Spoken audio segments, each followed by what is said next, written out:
காலிஃப்ளவரை பயன்படுத்தும் முன் கவனத்தில் வைக்க வேண்டியது இரண்டாவது பதிவு, முந்தைய பதிவை பார்த்துக்குங்க. இப்போது நம்ம காலிஃப்ளவரை தேர்ந்தெடுத்து புழு இருக்கா இல்லையாங்கிறதெல்லாம் டெஸ்ட் பண்ணிவிட்டு இப்போ பார்த்திங்கன்னா இந்த மாதிரி சின்ன சின்ன துண்டுகளாக அறுத்து ஒரு கரைசலில் ஊற போடுறேங்க. உங்களுடைய கணிப்பு கரெக்டு தான்.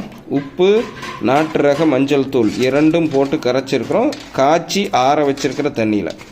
ஸோ இதில் ஒரு 15 நிமிஷம் ஊற வச்சு எடுத்துகிட்டு அதுக்கப்புறம் நம்மளுக்கு சில்லி வேணுனாலும் சரி, அதுக்கப்புறம் குழம்பு வேணுனாலும் சரி நம்ம பயன்படுத்திக்கலாம். ஸோ நம்ம உடலுக்கு தேவையான vitamin D, calcium, vitamin E, vitamin K இத்தனைக்காக இதை பயன்படுத்துகிறோம். குறிப்பாக மூட்டு பிரச்சனையிலிருந்து தீர்வு வருவதற்காகவும் முடி பிரச்சனையிலிருந்து தீர்வு வருவதற்காகவும், அதாவது தலைமுடி, ஓகேங்களா? ஸோ பிரச்சனையிலிருந்து தீர்வு வருவதற்காகவும் இதை பயன்படுத்துகிறோம். நம்மளுடைய பிரம்ம முகூர்த்த குரு வித்தையான ஆரோக்கியமான வாழ்வுக்கான 1200 மூச்சுக்கள், எல்லா எலும்பு மஜ்ஜையும் ஆக்டிவேட் பண்ணக்கூடிய குரு வித்தைகள், அதுக்கப்புறம் பார்த்திங்கன்னா ஸ்ட்ரெச்சிங் குரு வித்தைன்னு இத்தனைக்கு அப்புறம் இது இன்றியமையாததாக இருப்பதாக பார்த்துக்கிறோம். இன்னொரு முக்கியமான விஷயம், சூரிய குளியல் நாட்களில் கட்டாயம் இது இருக்கிற மாதிரி பார்த்துக்கிறோம். இது இல்லைன்னா சிக்கனு, முட்டை, இன்னும் காளான், கொண்டக்கடலை, உருளைக்கிழங்குன்னு இதெல்லாம் இருக்கிற மாதிரி பார்த்துக்குவோம். ஸோ இது இருக்கிறப்போ என்னென்ன வாழ்வியல் நடைமுறைகள் நம்ம குரு வைத்திய வாழ்வியல்னு தெரிஞ்சுக்கங்க. ஸோ தொடர்ந்து பாருங்கள். எனது அருமை ஜெம்சியின் குடும்ப உறவுகள், உங்களுக்காக வைத்து கொண்டே இருக்கிறோம் எங்களுடைய ஆராய்ச்சி தகவலை. ஒரு 15 நிமிஷம் ஊறினா போதும். அதுக்கப்புறம் இப்போ நம்ம காலிஃப்ளவர் சில்லி குருபாகம் தயாரிக்க போகிறோம். அது அந்த டயத்தில் தான் உங்களுக்கு இந்த டிப்ஸை வைக்கிறோம்.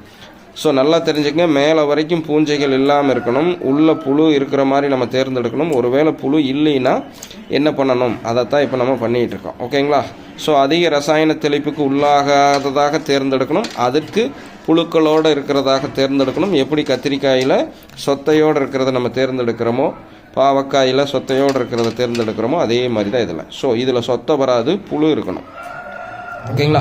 என்னங்க புழுவோடவெல்லாம் சாப்பிடணுமான்னு நினைக்காதீங்க. புழுவோடு வாங்கி அதெல்லாம் இந்த மாதிரி சுற்றி செய்துட்டு பயன்படுத்தலான்னு சொல்ல வர. அதுக்காக புழு அப்படியே மென்று தின்னுங்கன்னு சொல்ல. இது மேலே இருக்கும் புழு இந்த இடைகள்லாம் இருக்க வாய்ப்பு இருக்கும். தின்னுட்டு எச்சங்கள் எல்லாம் கூட போட்டிருக்கும். அதெல்லாம் இருந்ததுன்னா நல்லா இப்படி உதறி அலாசி அந்த புழுவையெல்லாம் டிஸ்ட்ராய் பண்ணிவிட்டு அப்புறம் நான் பயன்படுத்தணும். அதுக்காக புழுவை வாங்கி அப்படியே திங்க சொல்கிறேன்னு நினச்சிடாதீங்க, ஓகேங்களா?